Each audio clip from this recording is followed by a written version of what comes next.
Hello and welcome to episode 6 of the academies.ie podcast with myself, Dave. And me, Gav. Gav, how's your week been?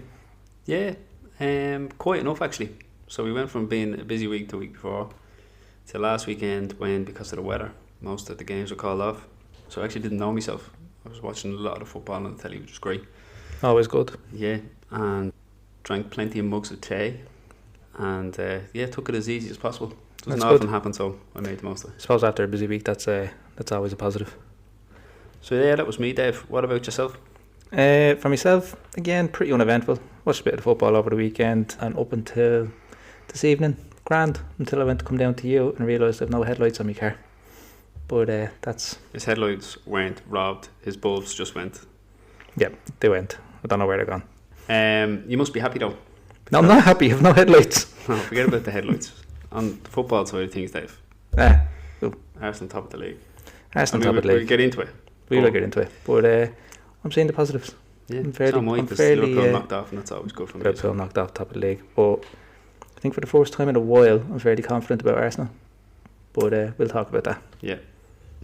Moving on, bit of site activity to call out from anygames.ie. We have Kieran, who is looking for a game in the West Wicklow, Kildare/Carlow area. If anybody can help him out, maybe head over there to anygames.ie and sign up and let Kieran know you have a game he can get involved with. And then something else I just wanted to shout out as well. We have been speaking to the Dublin Soccer League, who are arranging a six-a-side tournament in Dublin next June, the 13th and 14th. You want to give the details of that? Yeah, so they are running a six-a-side tournament next June from the 13th to the 14th, and there will be 40 teams being represented in this tournament from all across Europe. The entry fee is €240 per person. That fee includes a 2 nights stay in a 4-star hotel. The total prize money to be won is €4,000, and the tournament itself will include top of the range all-weather pitches, FAI referees, and much, much more. For anyone interested in registering a team for this event, you can head over to dublinsoccerleagues.ie, and you can also find them on socials as well. The event will be covered by Pro Media as well, so there'll be plenty of footage and photography from the event while it's ongoing as well. So good for anybody who wants to show off their skills. Yeah, and absolutely. So the next piece of news for this week is more local, and it relates to antisocial behaviour around some of the local teams and their facilities and pitches. David put this out across the Any Games socials for feedback from our listeners, and we received some comments. Dave, do you want to take us through the comments? Yeah, so the first one that came up there was from one of our listeners there, Chico Cannon. He says, when I was playing, I was lucky the clubs I played for had private pitches that were gated and not easily accessed. But he said some of the pitches we played away at had torn up cans where grass was cut but not cleared, issues with horses, bikes being ridden through them, and remains of fires on the pitches. And growing up where we've grown up, we've seen all of that. Yeah, we've seen pitches. It all growing up. I mean, I've known people to get injuries from slide tackling, and there's been broken glass on the pitches, stuff like that. And even while you're playing matches, you've got fireworks going off now this time of year as well. Motorbikes, quad bikes, you name it. E-scooters now are becoming really popular. That has been a problem I saw with 2 local clubs up here, Ratout and with Dunshaughlin Youths. Private pitches that, shall we say, kids on e-scooters and e-bikes, they tore them up recently, only in the last couple of weeks. Both of them have had that issue, and with the weather the way it's been, that leaves pitches in a bit of a state. Yeah, and it's unfair to the people behind these clubs who maintain and look after and give their free time because of the passion that they have for their clubs. And often you'll hear excuses being made for this type of antisocial behaviour, that there's nothing for them to do in the area, or that they're like this because there's no facilities and there's nothing out there for the kids, and that's why they go off and act in this certain way. But I'm not buying any of that. No. I don't buy any of that, and I've seen it in so many areas where you've got brand new playgrounds, you've got skate parks, you've got all weather pitches, you name it, you have it. But this antisocial behaviour goes on regardless of what facilities are made available. It doesn't matter. It's in almost every town up and down the country. You're always going to get it. And the question I suppose we're asking is, what can be done about it? Not every club has a private pitch. Some of it goes to the local councils and so on and so forth. So, yeah, what kind of support can be offered to clubs in that kind of situation? We just have a comment here from one of the other listeners, Ado, who has commented before. Thanks, Ado, for getting in touch with us. He says local clubs get grants. If they have a girls' team, they get more and should be able to look after their pitches. The majority of clubs rent pitches from the council, so they don't get looked after properly. And while I take his point there about clubs getting grants, I did mention Rathout and I did mention Dunshaughlin there, who they are private pitches. However, they still have to deal with the issue of antisocial behaviour on the pitches. People who think that these are kind of free public areas to come, and kids again tearing it up. And although yes, they do get grants, someone has to go and fix that, and there's a cost to that, and that's not factored into grants they will be receiving. Comes out. Like I know in my area recently had a new wall with a pitch done, and it's on county council grounds, and it had only recently been finished, and they were waiting on sort of the final sign off from the council to officially open it. In the meantime, antisocial behaviour has been going on, and they've been scaling the fences and cutting the nets and couldn't wait to get in and start wrecking the place. And they just do it because they think it's a great laugh. It's funny. Yeah, and they'll blame not having facilities, and they'll blame not having stuff to do, and they're bored, and this is the only thing for them to do. But I don't buy that. You get that up and down the country. Don't buy that. We had that issue growing up, Gav, and I didn't feel the need to go and start destroying football pitches or destroying property. You know what I mean? And we dealt with the same issues. But there's actually more to do now than there was when we were kids. You know. I'm not being funny, but 9 times out of 10, it's down to bad parenting. Yeah. Know where your kids are, know what they're up to. If they're going around carrying on that way and wrecking local facilities and ruining it for everybody else, take care of your kids. Yeah, I do wonder how much the parents care as well, Gav, though. No, yeah, they probably don't lick it off a stone there. That's the unfortunate thing. But I suppose with that being said, clubs need support around that sort of thing, and I don't know where that would come from. I know with council pitches, it's actually still up to the people involved, the clubs, to sort out council pitches. Walking up and down the pitch, make sure there's no broken glass or whatever on the pitch week in, week out, because the council aren't doing that, as far as I can see. No, I mean, it's difficult because it's difficult to stay on top of it. I suppose it's just a collaborative effort from the volunteers at the club, from the county councils, from the community, just to kind of stay on top of this and be vigilant. And now you have neighbourhood watching, you have residents' organisations and stuff for local communities.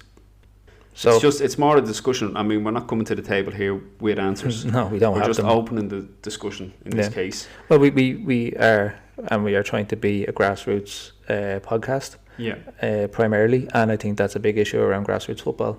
I wonder, as we're talking about it now, Dave, is there a club out there who've encountered antisocial behaviour and damage of their property and facilities in the past that have managed to sort the situation out? Have they implemented systems to avoid being put in that situation? And if so, what did they do? We're kind of looking for answers so we can kind of spread. Yeah, we'd love to know. We'd love to hear the message. We'd love to hear from you and let us know if you have had that issue now, if you had to tackle it, how you done it, or if it's ongoing and you're still dealing with that issue. Yeah, it's certainly a topic worth talking about. So if anybody involved with any clubs is listening and would like to contact us on that, you can contact us on our socials, anygames.ie, the website, drop into the comments, the chat section on anygames.ie's website, or any of the TikTok posts or our Instagram or Twitter feeds, things like that. Jump on YouTube, like, share, comment, subscribe, hit that notification bell. All that good stuff. Moving on from that, Gav, because there was a kind of wider conversation opened up through that post about the pitches.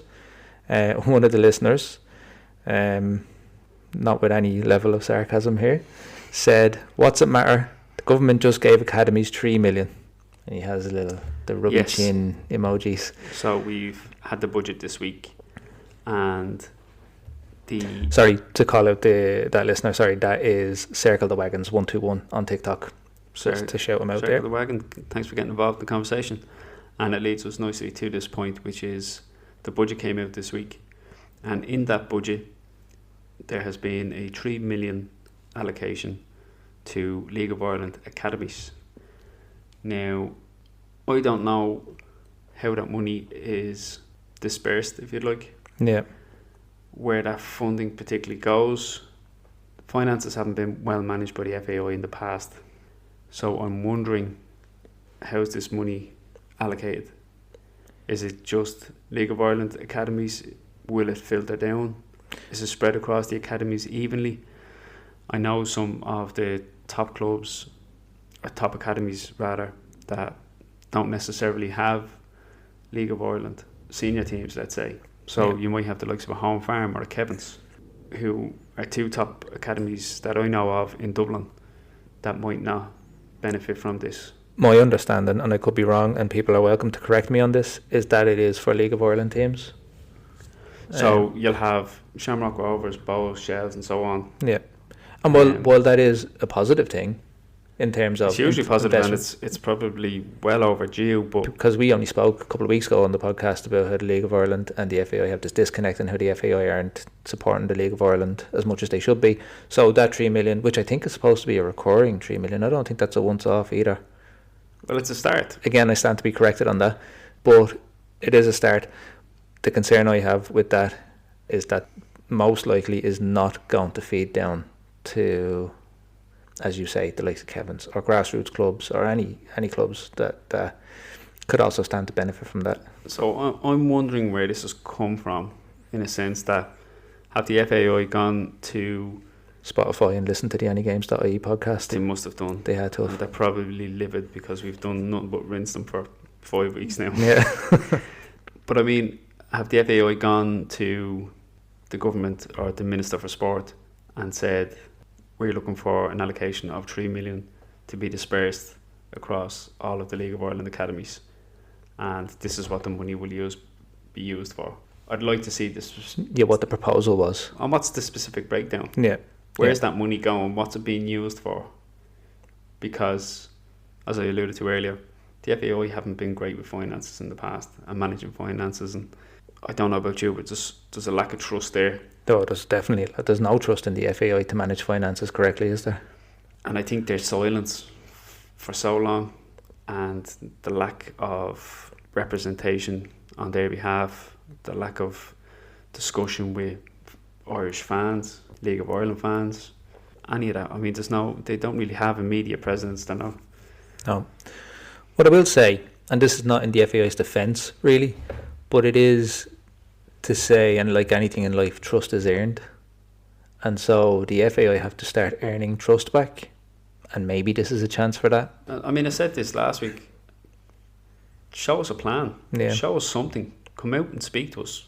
Yeah. Tell us what your plans are. How do you plan on investing in the League of Ireland? How do you plan on investing in grassroots football? I know there's grants out there for clubs, and I know there's people who work in academies that are employed directly with the FAI and so on and so forth. I'm aware of all of that, but I'm only aware of that because I'm involved in football. Yeah. For football fans per se, who might not be on the sidelines every weekend at grassroots level, who just like to watch the national team and so on and so forth, they don't know what the FAI is up to. I mean, if you look across the pond, the English FA seem to be putting out statements every other week. We'll touch on this another time, but you have even up the north with their football fund that was recently brought in, that clubs can apply for funding through that. Yeah. That comes from the top down over there as well. That comes from UK funding, but it's still funded to the Northern Ireland Football League for them to use as they see, and that's how they're doing it. We'll touch on that another time because I think that's actually a bigger thing to talk about. But I think there's specific breakdowns, isn't there, depending on leagues and so on and so forth, and the money allocated. But that's what I mean. There is actually, you can just Google that and you'll get an exact breakdown of how that money is allocated and who can apply for grants and so on and so forth. And never so clear with the FAI. Yeah, exactly. So I think that needs to be established. Another listener there, Frank Ocean III, he says, we gave 3 million to the League of Ireland Academies, which is all FAI airheads running them, so basically you can write off that 3 million. This is what I mean. This is their point exactly. So there's no faith out there in the FAI, thanks there, Frank. When they're being handed loads of money and they're going, so it's going to be spent on parties now if we qualify or something. Well, this is a first class tickets and around and not for the players. For everybody. Yeah, for the officials and their wives. Yeah, you know. Look, we're going again at the FAI. Another week, another jab at the FAI. That's what we do. We're just doing this until someone from the FAI comes to us and says, to us. "Yeah, come and talk to us. To you. Let's have a straightener." just want to talk. Come in and we just want to have a chat. I'm not going to do it. Turn the mics off. So staying on the subject of academies, and specifically Irish academies, there is a young prodigy from Shamrock Rovers who is making the move to your club, Dave. A young man by the name of Victor Oshianvuna. Have you seen that? I have seen it. Glad to see Arsenal go for a young Irish lad. It's been a while since I can think of an Irish player that's played for Arsenal. Graham Stack, maybe. Declan Rice. Let's not open that kind of worms. Fair. But no, from all accounts, and I must admit, I don't know too much about him, but from all accounts, he is a very talented young player. That seems to be a popular move at the moment for English clubs, moving for Irish lads, and putting in that pre-contractual agreement. So this young lad, as far as I know, he isn't 18 until January 27. Yeah, that's when the move is going to take place. So he signed the contract, but he won't actually be released to Arsenal until his 18th birthday, and the deal itself is reported to be around 2 million, which is an Irish transfer record. Brilliant. Which is great. It's amazing. Yeah, I was looking into that earlier, and apparently that package can actually go up to 4 million. Now, I don't know what those add-ons are, but obviously appearances and goals, and because he is a striker, is he a centre forward? I'm sure they've put a sell-on clause in there as well. Yeah, I'm sure there is all kinds of things there. Pretty standard. He probably has a Ballon d'Or clause. Maybe, because you just don't know. We'd love to see an Irish player win a Ballon d'Or. Oh, that'd be amazing, wouldn't it? And all the better for me if he was an Arsenal player at the time. It means he must be doing something right. Probably finished second. I'm really actually, I wouldn't say excited, is probably a bit of a stretch, but I'm really looking forward to seeing him come in a couple of years' time. When you look at players like Max Dellman and stuff like that, like the players are getting younger and younger as they break through. It did lead me to think, and I wanted to ask you this, do you think it's a good thing, the whole Brexit situation, meaning that players can't go over until they're 18? It means to get more time playing first team football. There's two sides to that story, or two sides to that coin, if you will.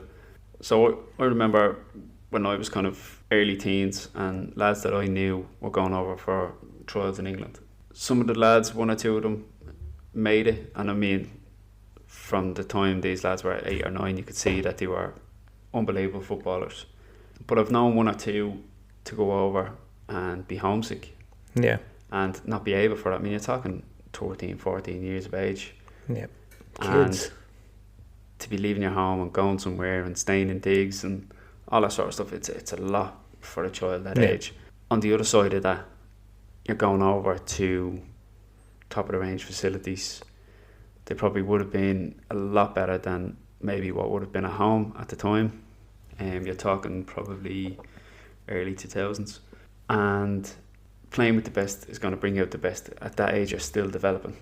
And they're working with some high-level coaches as well. And exactly, so you're in the best place for football. Yeah. But whether you're old enough to be in that position when you're being moved away from your family, as I said, at a young age, it can be overwhelming, and it hasn't always worked out for people for that reason.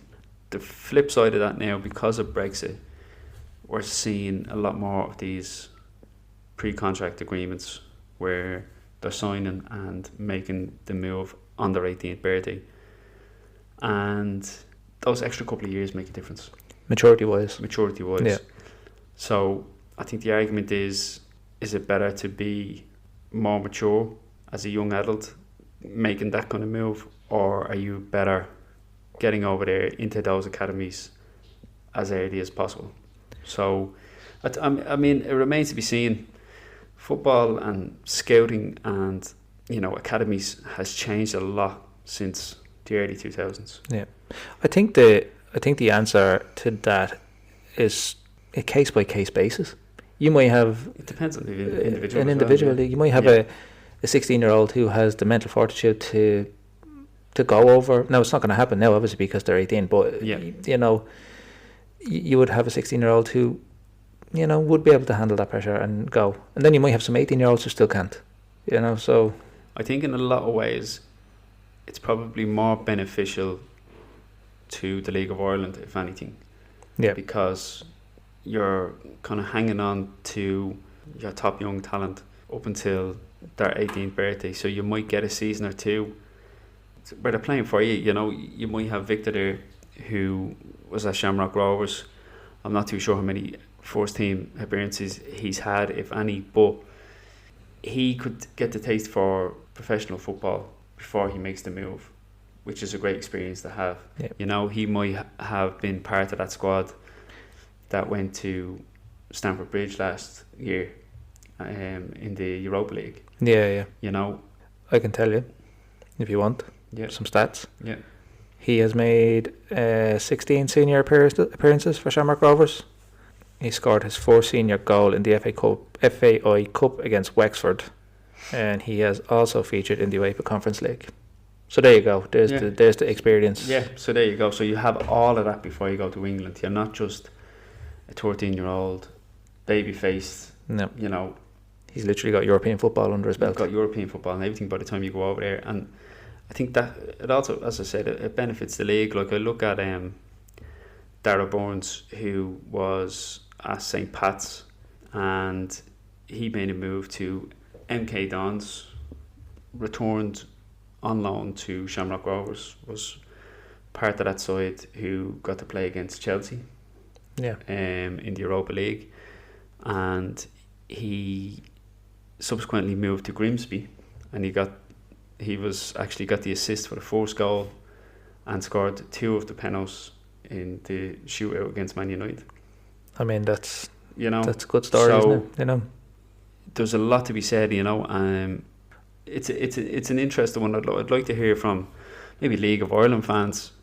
Have you noticed the difference in the league?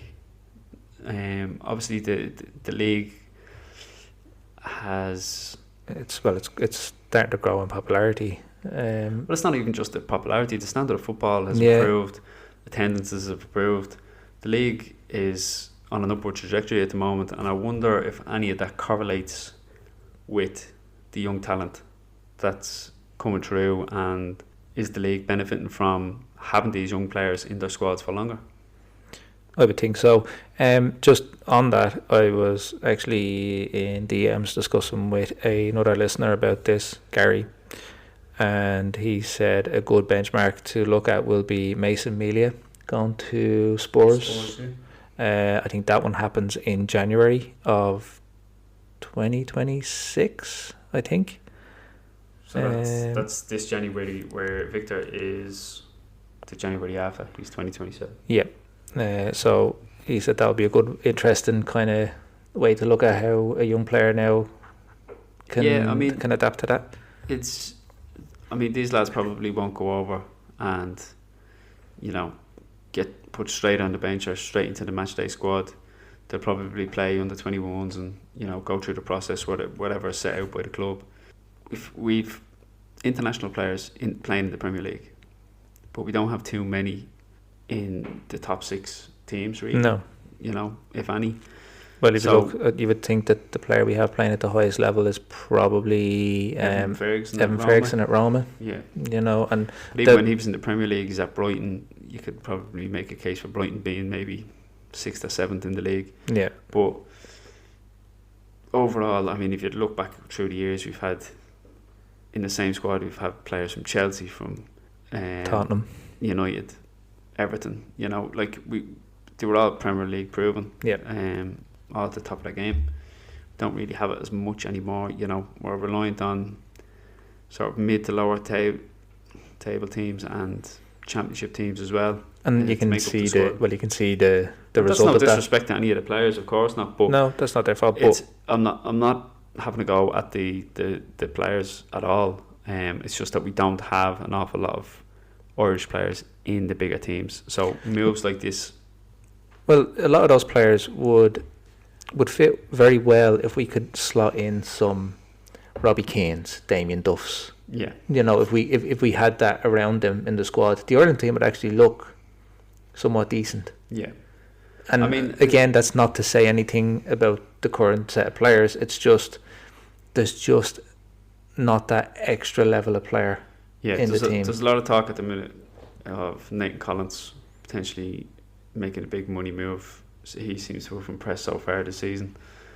I've actually seen him play better, if I'm being honest. I don't know whether people are just noticing him now at the moment, and whether I've just been noticing because he's an Irishman. But yeah, it'd be interesting to see if he gets a move. But as I said, going back to the young lads, it's brilliant. Yeah, it is great. And as much as he's going to Spurs, I do want to see it work out for Mason Amelia. You know, wish him all the luck with that. And the same, of course, for Victor Osimhen. Yeah, and I hope it works out for him at Arsenal. And I hope I'm saying his surname right. Gav, you had something you wanted to bring up? Yeah, so the club that I coach for, we've got an app to help us plan out our training sessions, and it's ran by a company called the Coaching Manual. Now, this is not no sponsor, but if they're listening and they'd like to sponsor, more than welcome. This is just the app we use, and we get weekly emails and we get notifications on possible training layouts and setups and so on and so forth. There's a lot of tutorials and videos. Really helpful tool to have as a coach. But the owner of this app has sent out an email this week. It included a blog that he did, and I actually found it quite an interesting topic, so I'm just going to read it out to you now, Dave.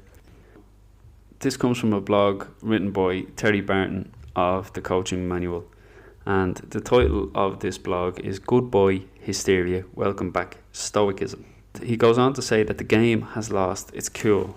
So I'm just going to read out the first paragraph and you can tell me your thoughts on it, Dave. Yep. Modern football thrives on emotion, but too often. It's hysteria disguised as passion. A single loss is called a crisis. A single victory, a redemption. Managers are geniuses one week and failures the next. Social media amplifies every bad pass, every post-match quote, every facial expression until it becomes a morality play. The sport has never been louder, but somewhere amid the hysteria, it's lost its calm. Discuss, Dave. It's a very good opening paragraph to that blog. I thought so. It reeled me in straight away. Because everything about it is true.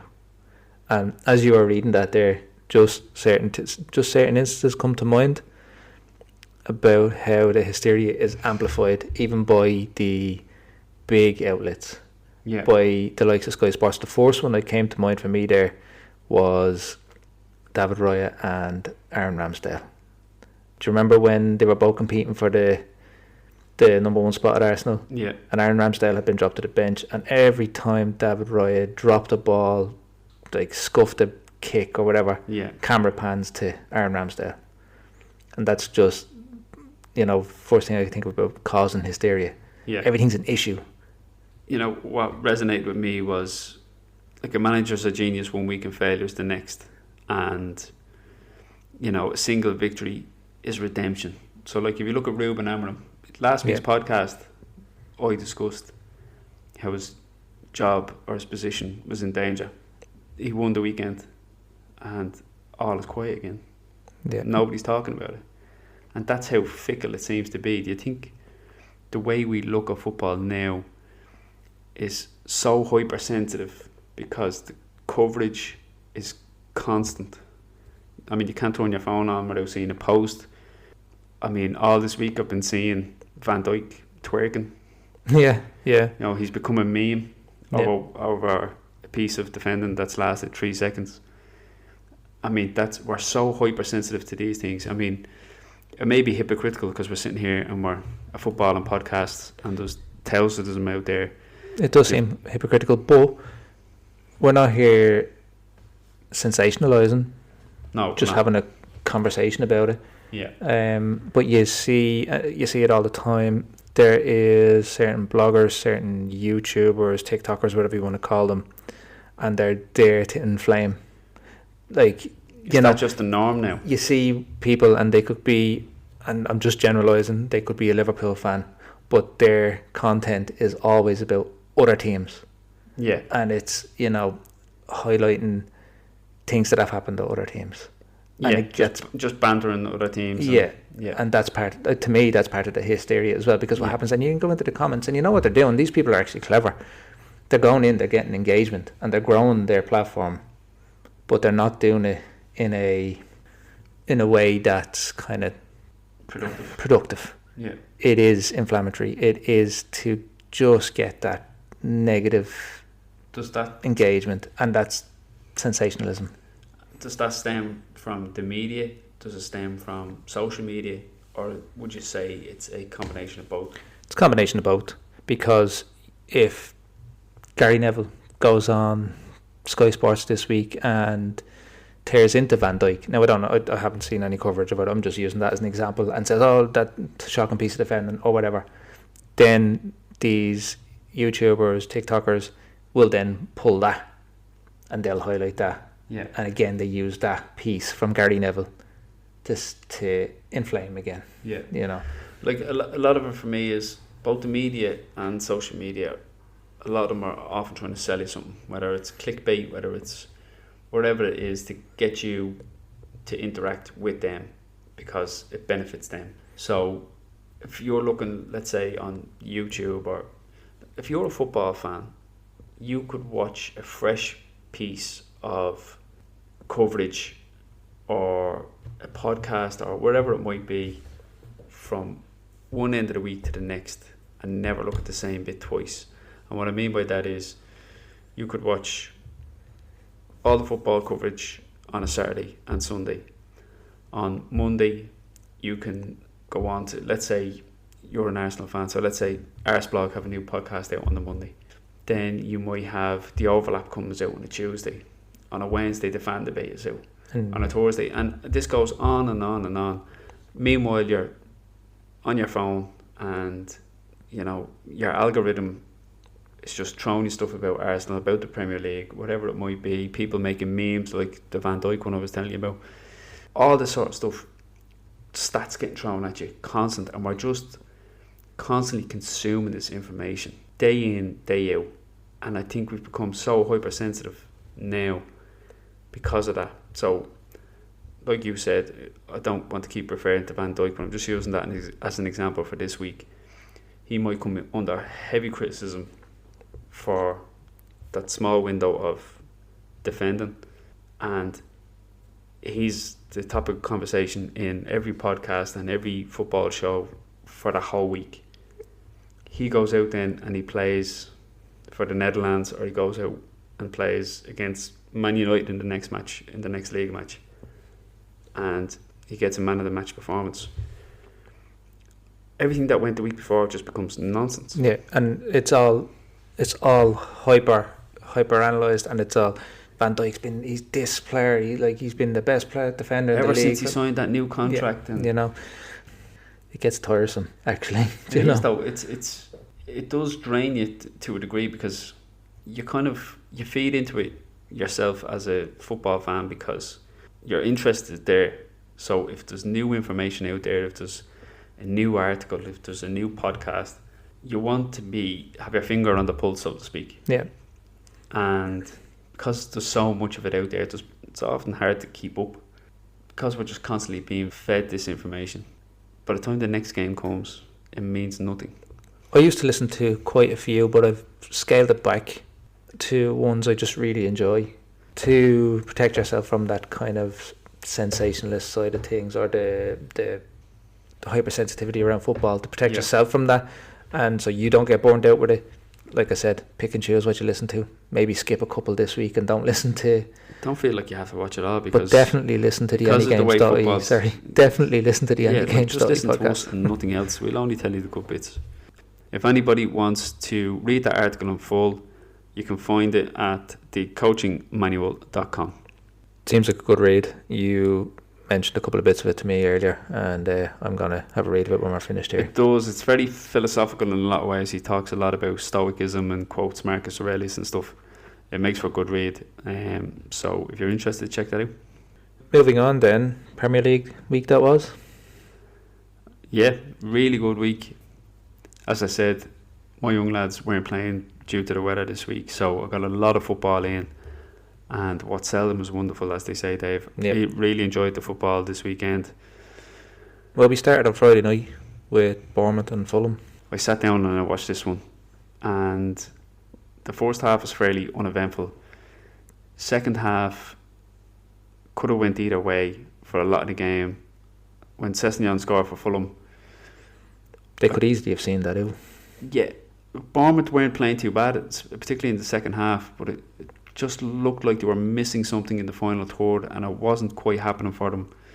They went 1-0 down through that Ryan Sessegnon goal, and you just felt like Bournemouth might not be their day. They weren't playing particularly bad, they were just missing that bit of a spark.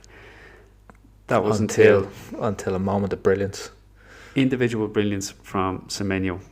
Gets the ball out on the left hand side, takes on Castagna, runs to the byline. You think he's overrun it? No. Keeps it in play through Leno's legs. It was unbelievable. And the angle of the goal. Just the precision, the confidence, everything about him. He's playing with complete swagger at the moment. It reminded me of there was a goal that Kanu scored for Arsenal against Chelsea a few years back. Yeah. No, I say a few years back. A good few years back. Yeah, probably 15, 20 years now. Maybe. But it just reminded me of that goal from the angle and the individual brilliance of it. But it was brilliant. And then we don't see enough of that. No. And then Kluivert, just when you think it couldn't get any better. Absolutely smashed one. Yeah. I was delighted for him because he was one of Bournemouth's bright lights last year. I mean, he really had a solid season. They were quoting the stats during the game, and I think that might have been his first goal since February. So okay, a lot of that through injury, and obviously the summer break and whatever. But good to see him. Yeah, good to see him back in the pitch. And then Semenyo finished it off. Just a word on Semenyo. Can I just say, right? I don't want to brush over that third goal either, because if you see Semenyo's starting position, I did notice that he's not just running alone, because Evan Nielsen is running for the same ball to make himself available. Both of them dead on their feet. I don't know whether Evan Nielsen was just too tired by that stage, but he actually had a couple of yards on Semenyo at one point. Yeah. And I think Semenyo just wanted it more. And I mean, you've seen it in the celebration. He did the knee slide, and then he was just dead on his feet. He had nothing left. Yeah. But the passion and the determination, everything about him at the moment, what a really player. Exciting player. I do think Bournemouth are going to struggle to keep him next season. I'd say he'd definitely be next to go. He's going to get a move. They'll get a good price from him, I imagine. I would love Arsenal to go for him. I could see a world in which we sell Trossard and Martinelli, and bring him in on the left. Now, that's been optimistic, maybe, but he very similar in style, would you say, to Eze, or a bit more explosive maybe than Eze? Similar, but more explosive, but definitely more comfortable on that left than Eze prefers the 10, really. Eze prefers to be central. Yeah. So I could live with the two of them in the team. Anyway, moving on to Leeds and Spurs, which was the early kickoff on Saturday. Spurs won. Then moving on to Arsenal and West Ham. Can we just go back to that? Yeah, of course. Because last week we did the predictions. We did. I went with Spurs. You did go with Spurs. You went with Leeds. Yeah. So I just want to say I got that right. Nice goal by Matthias Tell. Took a bit of a deflection. But he played well. He had another shot that came off the crossbar, I believe, from a header. I do like him as a player. Kudos to you. Kudos to you. And another nice finish now. Now he had plenty of chances in that game. So for me, it was one of those, like, one of them has to go in. Yeah. Because he had about 3 or 4 chances before that. But good for him. And I don't know if you've seen the fan debate this week. Flav, who is the Spurs fan on that show, he was talking about Kudus and he highly rates him. And he was saying how West Ham fans were saying when Tottenham bought him that Tottenham had the pants pulled down, essentially. Okay. So buying a bit of a dud, but he seems to be doing all right at the moment. It doesn't seem to be the case now. Yeah. Quick question then. He actually got man of the match in that game as well. Okay. Quiet player of the week. Quiet player of the week. Quick question then, and this kills me. Are Spurs title contenders? No. No, do you not think? Not quite there yet. Good. No. I'll take your word on that. I think they're missing Harry Kane. Okay. If I'm being honest. Just the goals. They've got quality, absolutely, no doubt about it. I was actually impressed with Xavi Simons. I thought he did really well for Spurs. Okay. Really well. Yeah. Looks to be sort of making them tick, trying something different, mixing up the attack. He was a player I was raging they signed. Like, yeah, he's exciting young talent. He's going to be one of those that, for me, was almost like FIFA famous. Yeah, I know what you mean. You know, sort of YouTube famous. All the kids knew him because he was popular. But I hadn't really seen a whole lot of him. Bits and bobs from Champions League, so on and so forth, for Leipzig and whatever. But I didn't really know what he was going to bring to that Spurs team, if he was overhyped. But he seems to be doing really well. Good. I'm glad you said you don't think Spurs are title contenders, because if Spurs pipped Arsenal to the Premier League this season, I think I'd be like Shooter McGavin at the end of Happy Gilmore. Yeah, grabbing the jacket. You'd probably pull your hair out, but yeah. the time was coming past. Arsenal West Ham. Then this was as routine a win, I think, as you'll get. It was. The most interesting part about this game was I seen the tactical analysis that they did on Match of the Day around this game, and they showed how much better and more balanced Arsenal were when Zubimendi came in and Declan Rice moved forward. Yeah, I did find that watching the game as well, and as much as I was disappointed to see Odegaard injured again, actually, by the way, that's a record. He's the first player to be taken off injured in 3 consecutive home games. It wasn't the shoulder game, was it? No, it was an MCL. Yeah. How many weeks is that? It's 1 to 3 or like 4 to 6, depending on severity, I think. How they categorise it? Yeah. It's not as bad as an ACL, put it that way.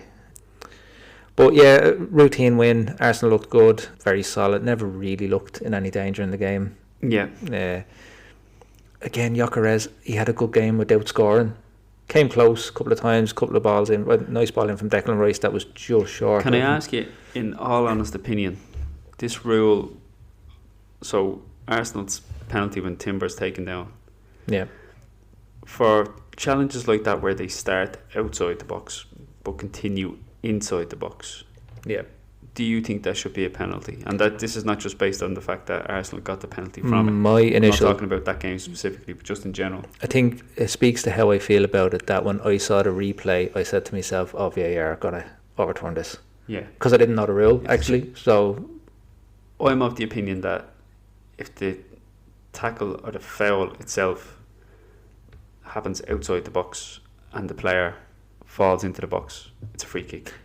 Actually, sorry, we spoke about Arsblog a few minutes ago, and I was listening to their podcast this week, and they kind of clarified the rule. So in cases where the foul happens outside the box and the player then continues into the box, that could be considered a free kick. Yeah. Where the foul is continuous into the box, or is deemed to be continuous into the box. So if somebody's dragging out you and they're still dragging out you as you got into the box, yeah, that becomes a penalty. Yeah. Where for me on this one is, it's a bit of a grey area. It's a bit of grey area with this one, because I actually think Timber falls into the box. That's how I felt. Yeah. So the fact that we got the penalty, I felt like we were a bit lucky. Which, you know, VAR, we could talk again. We will have a conversation about VAR at some point. But maybe. Look, routine win, as you say, and that put Arsenal top of the league. Yeah. So, moving on to United and Sunderland. Yes. We spoke last week about some of the old nuances and tactics coming into play. Yeah. We talked about the importance of set pieces. Number 9s are coming back into fashion, and the long throw. Yes. And Benjamin Šeško scored from, or benefited from, a long throw from Dalot. He did. For United's first goal. Sorry, second goal. First goal, Mason Mount, which was a nice piece of team build-up. It was a good team goal. Yeah. And obviously a lovely finish from Mason Mount. It was a nice goal by Mason Mount. Just back to the Šeško goal. Yeah. It was a proper number 9's goal. Proper number 9's goal. Just throws a leg at it. Just in the right place. Yeah. I'd like to say, with Mason Mount, it's a strange one. When we signed him from Chelsea, I couldn't believe Chelsea had let him go. Yeah, I know. I thought that's a signing, because at the end of the season where we bought him, he hadn't really had a particularly good season with Chelsea, but Chelsea hadn't really had a particularly good year anyway. Yeah. From what I remember. But I think it was the season before was the one they won the Champions League. And he was their captain, if I'm not mistaken, and probably player of that season that year. So I thought, how are we after getting him from Chelsea? I couldn't believe it. It's just that because it's Chelsea being that player factory that they are, they seem to bring a player in, up his value, profit, and move on. But since he came to United, he has been riddled with injuries, and we haven't really seen the most of him. So I like to see Mason Mount score, and I like to see him doing well, but part of me is like holding back, getting me hopes up, because I feel like he'll have a good 3 or 4 games, look like he's a dead cert in the starting 11 for the foreseeable, and then you'll get a notification, as we were talking about earlier with all the social media stuff, to say Mason Mount's tore an ACL or something. I'm touching wood here. One of those players that just always seems to be unfortunate as they're finding form. I heard someone describe him on another podcast, can't remember which. There we go again, talking about the amount of podcasts we listen to. Oh, this is it. Saying that Mason Mount is like a coach's player. You just get the impression that Amorim loves him. Yeah, and that's kind of the point they were making. Is that like sometimes as a fan watching it, you don't necessarily see it, but a coach loves a player like that. Yeah, you get the impression, because it's like, it was the same with Ten Hag. As soon as he was fit and he was available, probably to his detriment as well, is that we had him straight in the matchday squad. Yeah. As soon as we could, they tried to baby him as much as they could and wrap him up in cotton wool, but and obviously we weren't getting results at the time under either of the managers, so they're desperate to get someone of his quality into the squad. Of course they are, but we talked about last week about going for a point with Ruben Amorim. I think you could add Mason Mount to that list. I'd say he's good crack, and he is actually a United fan, which is I think part of the reason that he left Chelsea. Oh really? I didn't know that. He is actually a boyhood United fan. So you go for points with Amorim and Mount, and then sensationalist media picks it up. Yes. United coach and player go for a drink with podcast host. Anygames.ie. Yeah. That would be great, wouldn't it? For the clicks and the views. Imagine the amount of listeners we get off the back of that. Right, we have to get them getting YouTube silver plaques and everything delivered to us. So if Ruben Amorim and Mason Mount are listening and you fancy a point, come on Mason, you know you want it. United will take any point they can get as well. Bring you on a tour of the Guinness Storehouse or something. You'll love it. And then the game of the weekend, not so much, partly because of the quality. There was good. It was a great second half, I thought. But more just because of the fallout, I think, more than anything else. Yeah. So Liverpool were defeated 2-1 by Chelsea at Stamford Bridge, and to a late goal again. To a late goal, but they were on the wrong side of it. They had started the season in a rich vein of form of scoring late goals, and now they've conceded a couple to lose games. Right. First things first with this game. Moises Caicedo. Cracking finish. We talked about Kluivert's goal. Yeah, this is up there. However. However, the two Liverpool centre halves just back off and back off and back off. One backs off, twerks, and his milkshake brings all the boys to the yard. Van Dijk. But that is a trait of Van Dijk's. I don't know whether it's just crept in, but I've noticed it a lot. Like, that's not the first time I've seen him do that. He was clipped up before for doing something similar. I'm not sure if it was the start of this season or maybe the back end of last season. I should really say the back end. He does that where he's drifting away, inviting the pressure, not putting the foot in. I'll say that Van Dijk... Has he become too casual, or was he always that way? I think he looks very casual. He kind of has the body language of someone who doesn't seem to care. But obviously, like... This won't come as a surprise to anybody, me being a United fan. But Van Dijk is one of the most overrated central defenders ever. Now, Liverpool fans might say the same about Rio Ferdinand, so on and so forth. It's an interesting one, and you could be right. I do think he is slightly overrated. I don't know if he's highly overrated, but he's always been part of a good pairing of centre halves.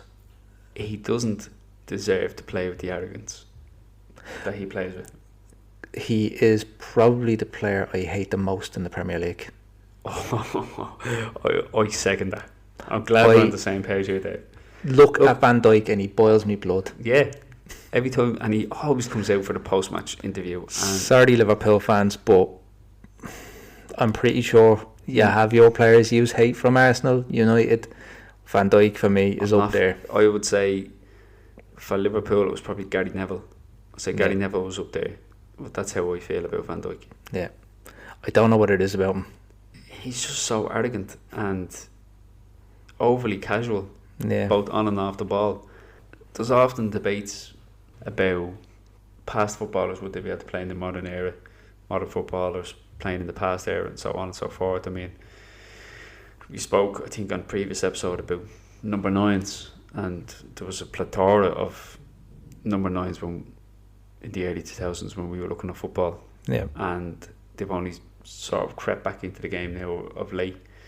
I think with central defenders, I don't think Van Dijk lays a glove on most of the top level centre backs that have previously been in the Premier League. Like, if you look at the likes of Tony Adams, let's say, for Arsenal, Sol Campbell, Nemanja, Rio Ferdinand, John Terry. Now, John Terry was another one that I despise as well. Would you put Jamie Carragher above Van Dijk? Certain aspects of the game, I think I compare it in apples and oranges. I think Van Dijk is definitely more of at least tries to be more of that Rolls Royce silky player. That's how he carries himself. That's what he tries to be. But a lot of the time he's just lumping the ball forward. He tries to emulate what Rio Ferdinand was naturally. Yeah. The best way I can describe it is Van Dijk looks like he's impersonating his favourite defender rather than playing naturally that way. Yeah, so he's impersonating William Saliba. Yeah. Liverpool fans are going to hate this episode. Highly rate Saliba. I suppose then we'll, because we're here slaughtering Van Dijk and saying we hate him more than any player in the Premier League. Yeah. Throw that back. The FAI. Throw that back out to anybody listening, right? And especially Liverpool fans. Yeah, who do you hate? And who would you like to tell us you hate? Yeah. Your complaints will be noted. Duly noted. But I suppose to get back to that goal, I think, yes, great finish by Caicedo, but the two defenders make it easy for him to take that strike on. They avoid the pressure on, and I think it was Gravenberch kind of let him bring the ball inside as well to begin with, so that didn't help. Cody Gakpo with a decent finish. Good movement. I think he was probably their best player on the day.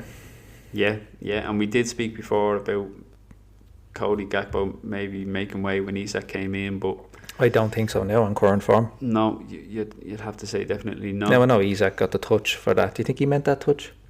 I think so. So do I. I genuinely do, because the ball comes across in the air and he doesn't just try take it down. He actually takes it down and hooks it. There's direction on it. In the one move. Yeah. Like it's a great piece of skill. I genuinely believe he meant that. I've watched it a few times. I do think he meant it. I think he meant it. And if he did, which I think he did, it's a top class, one of the best assists you'll see all season. Yeah. And then what can I say? I've been talking about him. I think I've mentioned him 5 or 6 times on this podcast. Esteban. Unbelievable player. Yeah. Unbelievable young talent. I've seen him in the Club World Championship and in a couple of pre-season friendlies for Chelsea, and they've obviously only brought him in recently, but for 18 to show that hunger, that passion, that desire to get in at the back post last minute. So Andy Robertson came on during that game and he was tasked with marking him, both him and Gravenberch. I think Gravenberch was playing centre half at this stage. He'd been moved back, and both of them kept him on side, but Robertson was oblivious to the run he was trying to make. Great ball by Cucurella, absolutely smashed it low and hard into the back post. I think it's the only way you could deliver that ball, to make sure that it got to the back post. But unbelievable. 18-year-old to do that in such a high stakes game. It felt like a shootout nearly the end of that game. For the last 15-20 minutes it was up and down, and that goal could have went for either side. It was chaos because there were so many players coming off injured, there were so many substitutions being made, and tactically teams were setting up different. So I think was it Badia Shield went off for Chelsea, and then as far as I remember Reece James moved into centre half and Gusto came back into right back. That's what it was. So you were looking going, Chelsea are going to be frail at the back here now. This isn't the normal setup. They're going to be lost.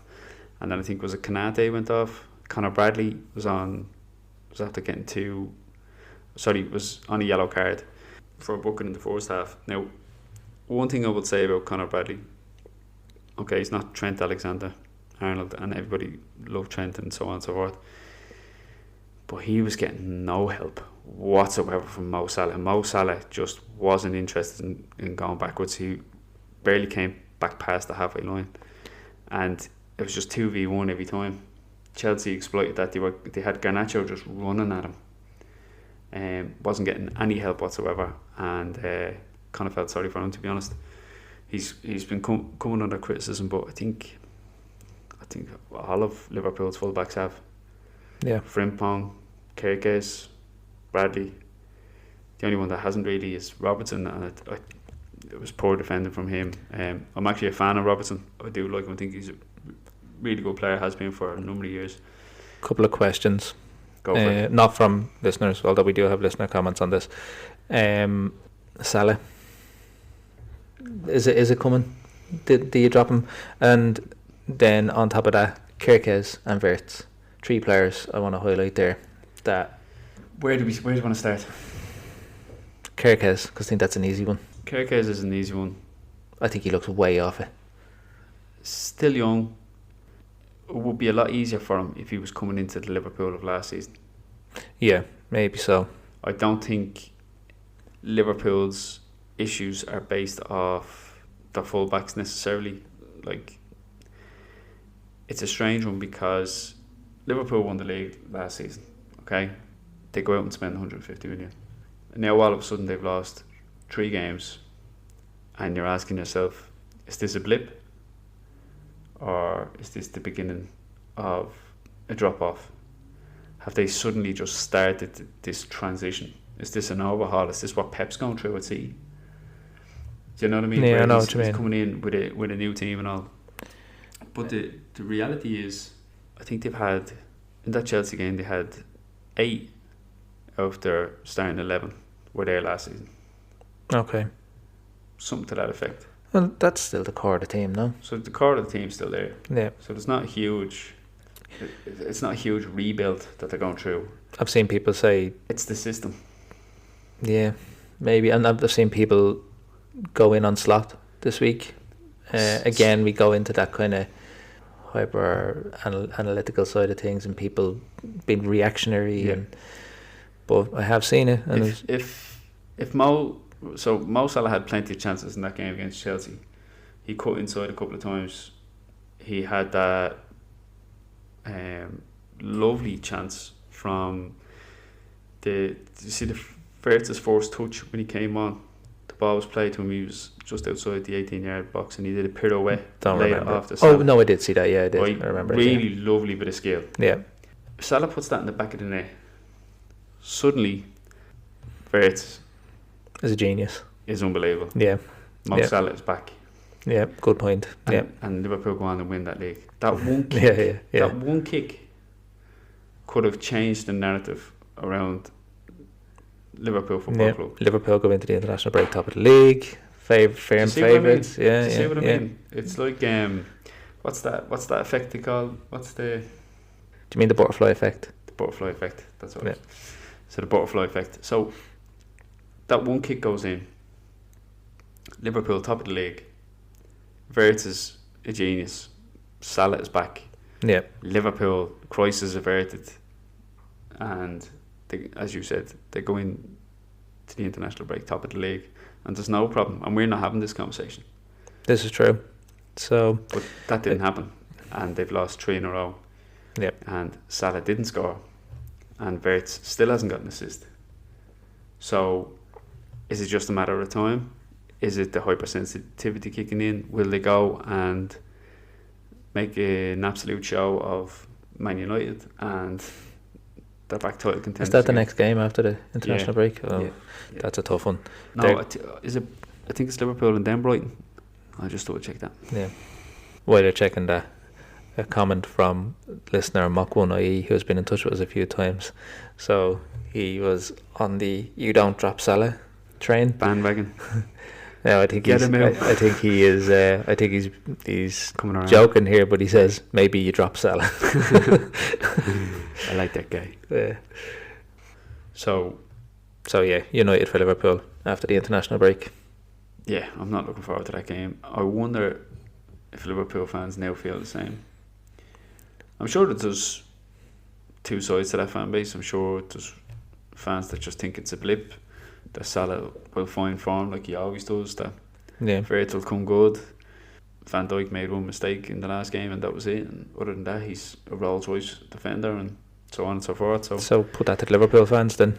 Is your current form just a blip, and are Liverpool going to go on and win the league? I don't think so. Moving on to Sunday's games, Villa and Burnley. Another win for Villa. They seem to have their form back now. Yeah. Daniel Malen with the 2 goals for them. I think we spoke about this last week. Aston Villa are just one of those teams that I'm subconsciously rooting for, I think. Yeah, I don't have any ill feeling towards Villa. It's just one of those teams that you'd like to see do it. And as I said before, over the last number of years, particularly under Emery, they've played some good football and I've enjoyed watching them. So hopefully they get a bit of a run together and get back to playing Emery ball. Now we're moving on to Everton Palace. How Palace did not win this game, I do not know. They dominated this game. Yeah, they just couldn't score. Obviously they did score with Muniz, but they dominated this game, and it wasn't until the second half that Everton actually even showed up. I've noticed that about Everton this season. They kind of have been a second half team a little bit. They have, and this game in particular that was really noticeable. They just, the first half they looked like they were just going through the motions. Second half they kicked on a bit, obviously got the penalty which Ndoye put away, and the winning goal, I mean, it certainly wasn't up there with Kluivert's and it wasn't. What I will say for that goal, it's actually a good piece of play from Grealish to just get his foot in there. Well, that's it. It's just a sheer determination, like Estavo. Yeah. Or Estevao. How are we pronouncing that? Estavo? Estevao? I think I'm going to say Estevao. Yeah, we'll go with Estevao. Emilio Estevao. So yeah, I think it's Probably a bit more skill involved with Estevaos, but definitely it's lucky but not lucky. Yeah, you know, you have to have the want to be in that position. To and he does well to put his foot in there. Does he mean to put it in the goal? No, he's just trying to block a clearance. There was an interesting comment from Grealish at the end of that game where he spoke, because he actually got man of the match, and he was speaking. His comments were, I can see you've got the man of the match trophy there, and you might be giving it to me, but that should really go to Wharton. Okay. Wharton was the best player on the pitch today, and they actually showed some footage of him shielding the ball away from Grealish at one stage, because Grealish knew he was orchestrating everything. Everything Palace were doing started it and almost ended with Wharton at some stage. So high praise from Jack Grealish. Obviously seen Wharton's talent, and again another one on the radar for Man United. I quite like him. I think he's a really, really silky player. Yeah, really good player. But another win for Everton, doing well at their home stadium this season. Newcastle Forest, I must admit I didn't see any of this game. I didn't even see highlights. The Baltimade penalty was put away emphatically. Short run up, but he smashed it. Baltimade making a stake there to be Germany's number 9. Is he German? Yeah, he's German. He is German, Just with who else have to go? Kai Havertz out injured. Shock. Yeah. I don't really know who else. Is Thomas Muller gone now? Yeah, I think he's gone to America, is he? Probably. On holidays, like. Yeah, he's just over in Florida there in Orlando. He's gone to Disney World. Yeah, got the Mickey Mouse ears and everything. Trouble again. Trouble for Big Ange. I mean, are we talking about his job now? If they there is calls from certain sections of the Forest fans for him to be sacked. They were probably, a lot of them just didn't want him to begin with. We spoke about this last week. This was not the job for him. No, it wasn't. I was surprised he took it. I wonder now, has international break just come at the right time for him? Probably, but I think if he doesn't get a result soon after, he will be gone. International breaks are always a funny one, because depending on the club and the status of the manager, so to speak, clubs sometimes use it as the time to make a change, because a new manager can come in and have those 2 weeks, let's say 10 days, whatever it might be. But because he is the new manager, but because he's only fresh in the door. How many more games does he get? Yeah, I'd say only the. I mean, you could say 3, but is it? Do you give him 3? I mean, if he loses the next 2, I think Marianakis is the only one that can really answer that. Yeah, and we've spoken about it before. He doesn't strike me as the most patient man in the world. No, he's definitely passionate, I'd say, and definitely heavily involved on the day-to-day running, I'd imagine, of the club. I think he divides Forest fans' opinions as well, so if there's Forest fans out there listening, let us know your thoughts on this one. Yeah. Were you team Nuno or team Marianakis, and where do you see this rendezvous with Big Ange? Wolves Brighton 1-1. Good draw for Wolves considering their form. They seem to have steadied the ship there. Yeah. They looked like they were in desperate trouble now. They haven't picked up many points still, but they're not losing. They seem to have steadied the ship. So considering that they were without a point up until the Spurs game last week, they've now gone back-to-back draws against probably what was arguably their toughest fixtures in Tottenham and Brighton. You could stick Newcastle in there maybe as well, but obviously they suffered a defeat there. So I still see them going down. They're still going down. Yeah, and it's an interesting one. I'd say it's more interesting from a Brighton perspective, because they probably should have went and won that game. Yeah, Brighton would be concerned, I would imagine, given that they've only won 2 games out of the opening 7. Yeah, and they really kind of rescued that game. They didn't get that goal till the 86 minutes. So That's not exactly the form you've come to expect from Brighton. No, still not maybe firing on all cylinders. But you know, they're going to be a mid-table team that's probably pushing for a European place. We'll see how that develops. But not much more to say on that one. No. And then the last game of the weekend, Brentford City. Now, lovely individual piece of brilliance from Haaland. Showed terrific strength, great footwork, put it away. But then nothing for the rest of that game. You're talking 10 minutes into the game. Talking about dominating possession and the most that there's been in the Premier League and all these great stats. Sorry, you won 1-0. Yeah. And you needed Erling Haaland and his individual brilliance to win you that game, because there's still very little cohesion there. They're not creating a huge amount of chances. They don't look. And Brentford didn't look afraid to play them. They were quite happy and content. I mean, you go back 2 years and you see City scoring against Brentford in the 9th minute. You're like, right, the floodgates are going to open here, and Brentford are in for a bad day. Yeah. Doesn't feel like that watching City at the minute. No. You know, they don't look like that City who are just going to come and steamroll a team and go home. No, they don't. Phil Foden is kind of hit and miss. Ryan just probably, he does look exciting, but there's one thing looking exciting and then just getting goals and assists, you know, which is what he's been brought in to do. Is Pep trying to reinvent the wheel there and change the style of play with City, or trying to prove he can do it differently or something? I don't know. I don't see any difference in how they're trying to play. They just don't have as good a selection of players as they had before. That could be it. That's my take on it. Like, I would have liked to see him play, or at least have Dorgu on a bit earlier, or, you know, I think Marmouche might be out injured.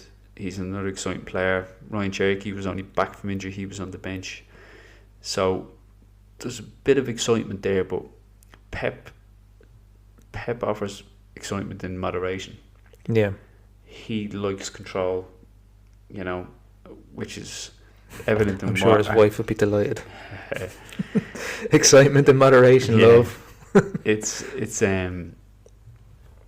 It's very much what we discussed with Arteta in terms of dominating possession, being in control, and reducing that flair and excitement and individual brilliance, you know, and the trade-off that comes with that. And obviously he was Pep's other study, so he doesn't lick it from a stone, so to speak. But I don't really have much else to say on that game, because there's not really much else to comment on.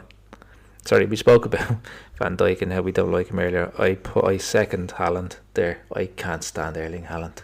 I don't mind Haaland. No, I don't like him at all. I think I don't know what it is. I should dislike him a lot more because it's City and his dad and Roy Keane connection and so on and so all forth. Of that, yeah. But I'm always going to dislike anything to do with Liverpool more than City. This is true. Always. That's definitely true for a United fan. I suppose that conversation then leads us nicely into how we're going to finish this out with our all-time 11s. Our all-time 11s for Arsenal United. I think we'll start this though with a couple of listener 11s. Oh, have we got a few listener 11s? We have two, and they're both Liverpool fans. Oh, right. So that's good, because we've one Liverpool squad versus my United squad, and one Liverpool squad versus your Arsenal squad. The first one I'll call out comes from Mock1IE, regular listener. Thank you, Mock. And he starts with Alisson Becker in goal. At fullback he has Trent Alexander-Arnold and Steve Nicol. Good old Steve Nicol. Steve Nicol. Throwback. Yeah. In centre half he's got Van Dijk and Carragher. He sets this up as a 4-3-3, by the way. So in midfield he's going Gerrard, Alonso and John Barnes. He didn't get the memo now. Only 4-4-2 is allowed. Did we say only 4-4-2 no, allowed? We were just saying we would stick to it. Oh, well, we'll stick to it. And then up front, Mac can do what he wants. He's a regular. Mac is a regular. So he has Salah in exclamation marks. You don't drop Salah. You don't win friends with Salah. Don't make friends with Salah. And then he's got Luis Suarez and Ian Rush. Oh, it's good front line, that, isn't it? It is, but isn't it? Strongly,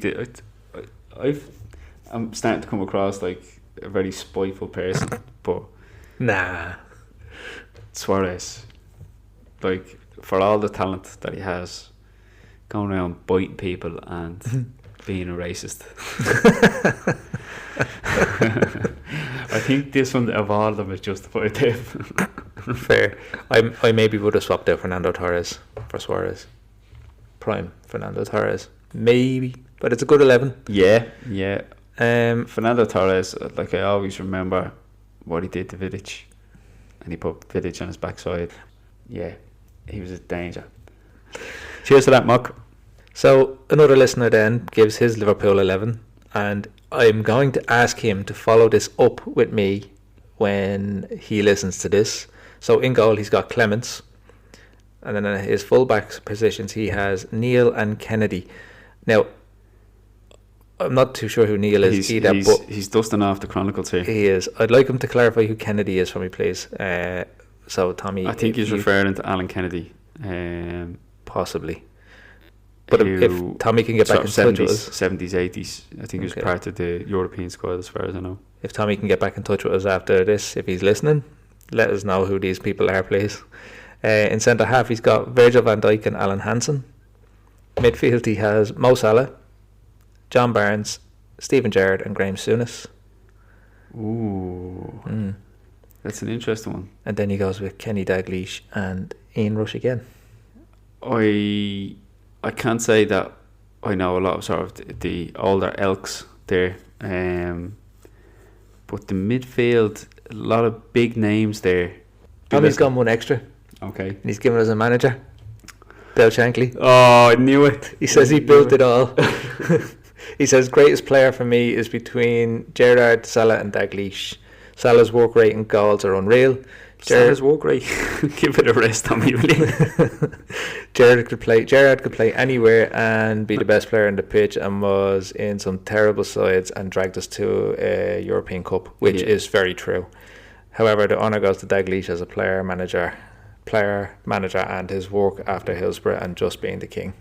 That's fair. King Kenny. Yeah, that's fair. That's fair. I don't agree with the Mo Salah work rate comment. Okay. Sorry about that, Tommy, but no, he works hard going forward. Just has no interest in coming back. Yeah. I'll throw it to you then, Gav. Yeah. Seeing as we've covered the listeners' 11s, your Man United all-time 11. Okay, so unlike Tommy there, who gave us a Liverpool history lesson, I'm not going to include any players who were before I was born. Okay. Before I start following football. So there's no Georgie Bests, there's no Bobby Charltons and so on in this team. Okay. My team is kind of a combination of the 99 team and the 2008 team, which for me were just prime Man United. Yeah. 2 iterations of Fergie's dream, I'm going to refer to them. Starting goal, I've got Peter Schmeichel. Of course. For me, he was just iconic. The big Great Dane. Some of the stops he pulled off, I mean, even in that 99 season, I always think back to him saving the penalty against Arsenal in the FA Cup semi-final before Ryan Giggs went on his mazy run and revealed his ape-like chest to everyone. But just iconic, and even the jerseys at the time as well. I mean, I always used to buy the jerseys and get Schmeichel 1 on the back and so on and so forth. So the big shoulder or the elbow pads and all on them. Yeah. So just iconic. First keeper I think of. Might be a bit unfair on Van der Sar. He was phenomenal as well for us, but just as an icon for me, Peter Schmeichel. And one that I've referred to a couple of times in the last few episodes is Gary Neville. Not everybody's cup of tea, but he was a great servant to the club. Much better player than he probably gives himself credit for. Could deliver the ball. Wore the captain's armband at one point with great pride, and I just think for his long service and professionalism, I'm going to put Gary Neville in there. Left full back, I've gone Dennis Irwin. Yeah, I would have gone there as well. Dennis Irwin was bow-footed. He could play left-footed, right-footed, left full-back, right full-back. You could put him anywhere on that pitch. He could take free kicks. He did it all, and he was smooth and silky with it. Could make a tackle, read the game very well. I think he came through, and for me was the original sort of modern day defender. Like, he kind of paved the way for your Ashley Coles, for your Patrice Evers and so on and so forth. That style of fullback that got forward, very attack minded. You could say before him was maybe Stuart Pearce, but just a phenomenal player.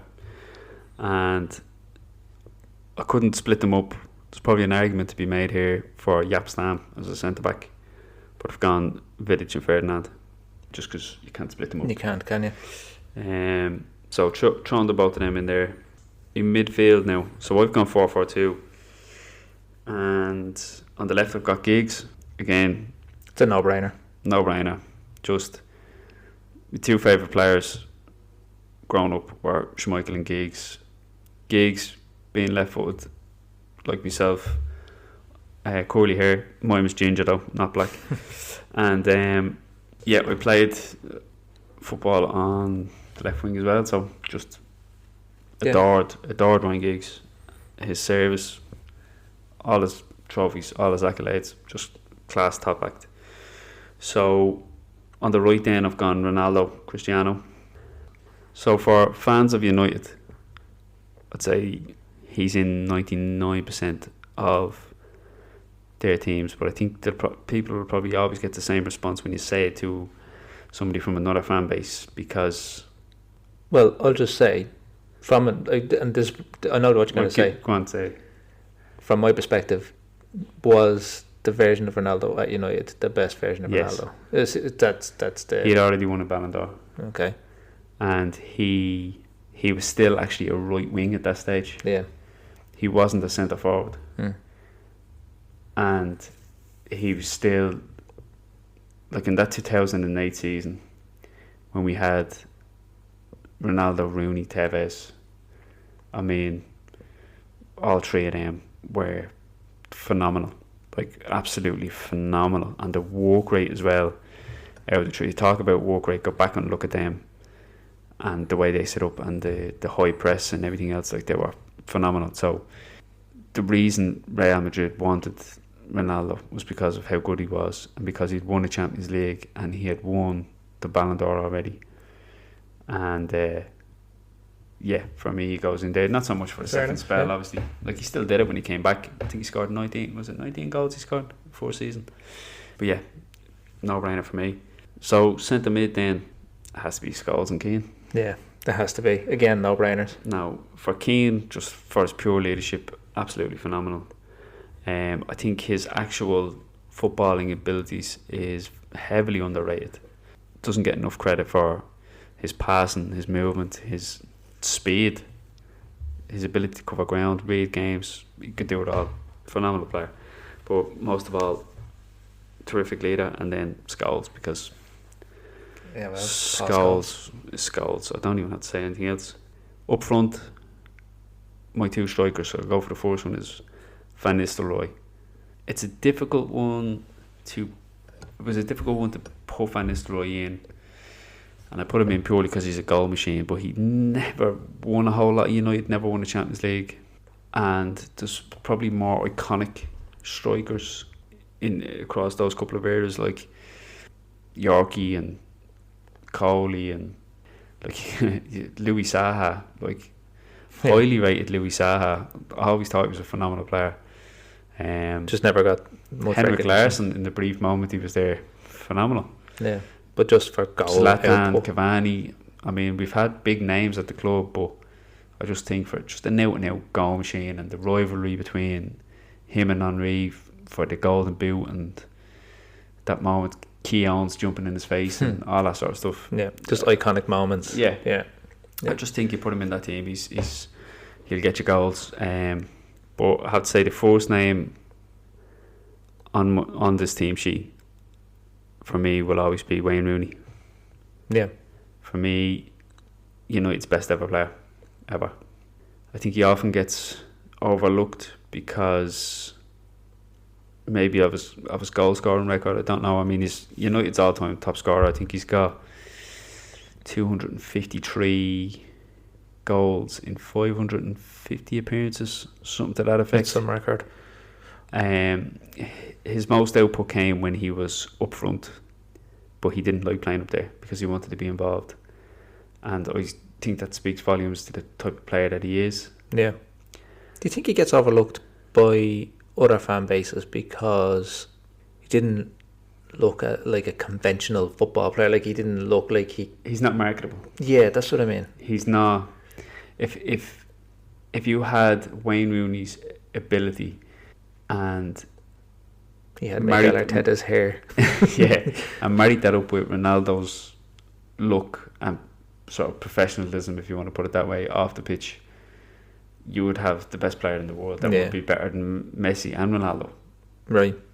That's a big statement. I'm telling you now, you would, because like you asked me, do you think United had the best Ronaldo? Was the best Ronaldo not the one that Real Madrid went to? The best goal scorer at Real Madrid. But I think he was close to his peak at United, certainly close to his peak at United. Yeah. But Rooney was better than him at that time. Yeah, okay. That's fair enough. I think he gets underlooked because of the way he talks, the way he looks. That, like, would you buy Wayne Rooney boxers? His ones, like, that he wore. Smelling them, like? Yeah. No. No. Because you're not going to... Did you see him mudding in boxers, like? No, he's not doing perfume ads. He's not doing any of that. You know? So he's not marketable. Yeah. Which means he's not as popular. Which means he's a household name, don't get me wrong. But I think some of it is that, like, the whole image. Yeah. And he wasn't the image that... Well, that's what I think. I think that's from my perspective, that's why he gets overlooked. And probably some of the media stuff. Yeah. We won't go too much into that, but you could say the media stuff kind of ruined it for me with gigs a little bit. Yeah, but some things you just have to separate the art from the artist. Correct. Yeah. I think you have to look past media stuff at times. No, but it just comes as the package. Like, if you read an article about somebody and you form an opinion of that, it's hard sometimes to... Oh, definitely. Like, it's difficult because I wouldn't say looked up to, because I don't really look up to footballers, but you've definitely watched these people and admired what they can do. And when you kind of couple that with things off the pitch that are questionable, it becomes difficult to separate that. But I think sometimes you have to, especially when, let's face it, no laws were broken and it was their own personal lives and their own personal issues. But I still love him. Yeah, as long as he stays away from me granny. Get your hands up, my granny. Yeah, so that's my United 11, Dave. What about your Arsenal 11? Yeah, so in some ways I found it easy to put together, and then others I thought was being harsh to players. But I have David Seaman in goal. Easy to have gone Jens Lehmann, Invincibles and all of that. But I think with David Seaman, again, you talk about servants to a club over a long period of time, and he kind of was one of those players that he bridged the gap from like George Graham to Bruce Rioch to Arsene Wenger, and he was there for a long time, won a couple of league titles, and was just a quality goalkeeper, really good old school goalkeeper. So David Seaman over Jens Lehmann for me, although Jens Lehmann could have easily have been in there. At left full, it's Ashley Cole. As much as that kills me, he's the best left full we've ever had. Does the move to Chelsea hurt him? Oh yeah. I nearly went Nigel Winterburn because I really liked Nigel Winterburn. Yeah, he was like the Arsenal equivalent at the time to Dennis Irwin. Yeah, so I nearly went him, but it is Ashley Cole, as much as it kills me. And then right full, I was looking at 3 players here, and I went with Lauren in the end because like that invincible, and he's just a great player in that position. But I nearly went Lee Dixon. Yeah, I think Lead feel left out. Yeah, hard done boy. Again, and that's when I felt kind of like I'm being harsh to Lee Dixon here, but Lauren was an invincible, and that's really what edged it. I think, ask me this question again in about another 2 or 3 years, and I could be telling you Yuri and Timber because he's looking amazing, but we'll see. Centre half is Tony Adams, Mr. Arsenal.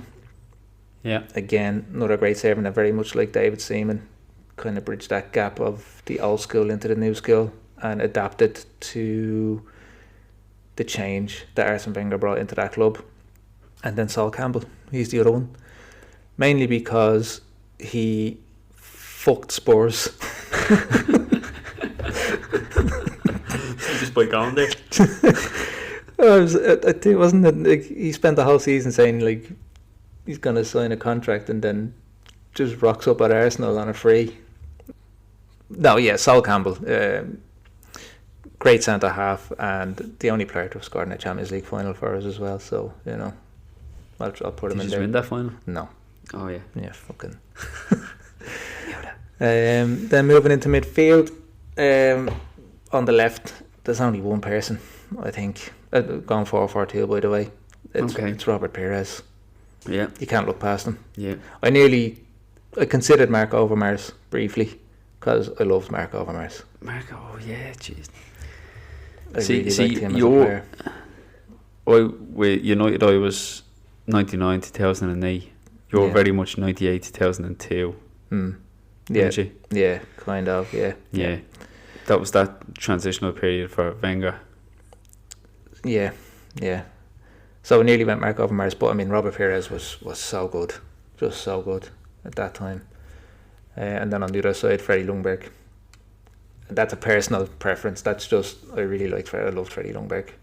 I used to love his late arrival into the box for Bertrand Saka. And I'm not there yet with Saka. Again, like Timber, ask me again in 2 years, 3 years. Freddie Ljungberg won stuff with the club, won Premier League titles. Bertrand Nash, yeah. Bertrand Rosicky, yeah. Santi Cazorla. Santi Cazorla was more central. He was, but he could play anywhere. Yeah, he still doesn't find his way into my team, and I loved him as well. But no, I just loved Freddie Ljungberg, and he loved a goal against United, which at that time makes you a club legend because that was the big rivalry. Theo Walcott? No. Never. No. I don't want to talk about Theo Walcott. Player upsets me. Although I do like him as a pundit, actually. I don't. Nowadays, do you know? No, he's too soft. Yeah, well, that's true. He's too softly spoken. He's too nice. Yeah. But they're all going that way. I feel like he's still that 17-year-old child that's after being brought on the Ericsson's and yeah England squad. Then centre midfield, Patrick Vieira, obviously. Of course. Yeah, and then I didn't know where to go then beside Patrick Vieira, but I actually landed on Cesc Fabregas. I think you have to have Fabregas in there. Yeah. I think he was probably at his peak, would you say, at Arsenal? At Arsenal, yeah. Although he won more at Chelsea, I still think he was better at Arsenal. And he was at Arsenal at a time when we were starting to have a kind of dwindling level of quality in the club. Yeah. And he was like a shining light at the club, gave us a bit of hope, and definitely dragged us through some games that we probably didn't deserve to win or could have lost. So yeah, it was Vieira and Fabregas for me in the middle, and then good balance. Yeah, up top. Then this was difficult because the two leading goal scorers for the club are Thierry Henry and Ian Wright. Yeah, and I've picked Thierry Henry because he's the best player to ever play for the club. However, but he's not your favourite. He's not my favourite player of all time is Dennis Bergkamp. So I've gone Dennis Bergkamp over Ian Wright. That's fair. Although Ian Wright was it's more balanced. I'm glad you said you didn't say Thierry Henry was the favourite player. He can't. He's the best player to have ever played for the club. I can't stand Henry. Can't stand him. Can understand that. Like I've talked about, like, and this isn't like a rivalry thing, because I was just talking earlier about Steven Gerrard in his interview and how he came across very well and so on. I don't know what it is. It's like that arrogance that he still has it, and like that he thinks he's funny and he thinks he's cool. And he's a terrible pundit. Irritates me. He's a terrible pundit. He just irritates me. And from all accounts, not a great coach either. But no, I guess not. A timeless player who I think if you put him into any team phenomenal player. Even if you put him into any team now, and this is kind of why the two of them are perfect for me. I didn't even mind Henry when he played for Arsenal. Like, I didn't even have that thing that I had with Gerrard and Carrot and Paddy Vieira. I enjoyed watching Henry because he was that good. But no, since he's stopped playing football, I can't stand him.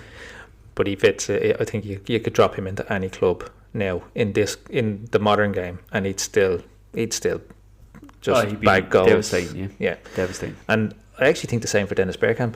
Well, not into every team with Dennis Bergkamp, but I look at Dennis Bergkamp and I still think he'd fit into Arsenal's team in the system they play now. You'd stick him in where Odegaard plays, and I think he'd be brilliant. He was more of a centre forward than he wouldn't have been a number 9. Yeah, but where Odegaard, you can't really the game is a bit different. But you can't put numbers on the older players, because a centre forward literally played up top with the number 9. Yeah, you just weren't the forward man forward. No, I know. I think what I mean by that though is Bergkamp would be a perfect number 10 in this day and age. But this is the point I'm making. Number 10 implies that you're. Yeah, well, maybe so. I just think number 10 covers more ground, comes a bit deeper, but it's just the way the modern game is, more so than what 10 used to mean 20 years ago. Do you know what I mean? Yeah. So yeah, it's a. The only problem is he wouldn't fly. Yeah, he wasn't the Flying Dutchman. No, although to be fair, was he on a plane crash or something involving a plane? Was that where it came from? I just thought you just had a fear of flying. No, there was something that caused this fear of flying. I don't know whether it was an out-and-out crash or there was like an emergency landing type thing that put him off forever. So we didn't get him for away Champions League games. No, it's strange, isn't it? Yeah. No, do you know what? There's some great transport out there these days, trains and all sorts. You know Planes, what I mean? Leave a day earlier. Do you know what I mean? Yeah. Start second half of the weekend. It'd be grand. Yeah. Well, there was a bit of that went on at the time. There was. He did at times travel. I think he used to get the train or something, depending on where we were playing. Obviously, he wasn't getting it to like Ukraine to play. So that's the. I think that's the all-time podcast. 11s, and I think that's the podcast for the week. We're on an international break now. We are. Not us personally. I mean, we're not going anywhere. Not yet. Still waiting for that call up. Yeah. Helgrimson, call me. So Ireland have Portugal, and then they've got Armenia. And look, we'll talk about it when we come back. Yeah, I'm not giving any predictions. We'll touch on it next week. We'll see what the damage is. Yeah. Because to be honest, if you ask me to make a prediction now, I'm just going to say we're going to lose the 2 games. Yeah. I'm not too hopeful, but fingers crossed we can pick up a couple of points and maybe renew our hopes of qualifying for the World Cup. But we should see. Other than that, I think it's been a great podcast. Yeah. Not that we're finishing the podcast altogether. No, we will be back next week. We will be back. We will. But as always, follow us on Spotify and on YouTube, and keep an eye out for us on other platforms, as we will be appearing on there soon as well. Hit the notification bell and share with your friends, family, colleagues, and anybody you think might be interested in listening to the podcast, and help us spread the word. Good night and live. Slán go fóill. Goodbye.